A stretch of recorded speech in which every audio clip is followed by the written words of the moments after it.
অখিল গগৈৰ কিবা এটা হৈছে, কিন্তু কি হৈছে মই কোৱাটো উচিত নহয়, এইটো আপোনালোকে নিজে নিজে আন্দাজ কৰক।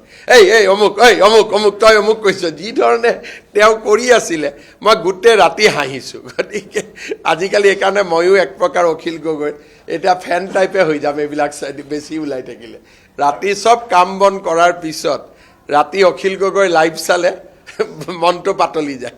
অখিল গগৈৰ কথা মই ক'ব নাযাওঁ। পৰহি দিনাখন মোৰ কোনোবাই মোক ক'লে বোলে তই দাদা সাৰে আছে নেকি? বোলে সাৰে আছোঁ। বোলে এটা পঠাই দিছোঁ আপুনি চাওক, বহুত হাঁহিব পাব। তাতে এটা মই দেখিলোঁ অখিল গগৈৰ ফেচবুকত তেওঁ লাইভ কৰিছে আৰু যোনে তেওঁৰ এগেইনষ্টত লিখে নাম ধৰি তাক গালি পাৰি আছে।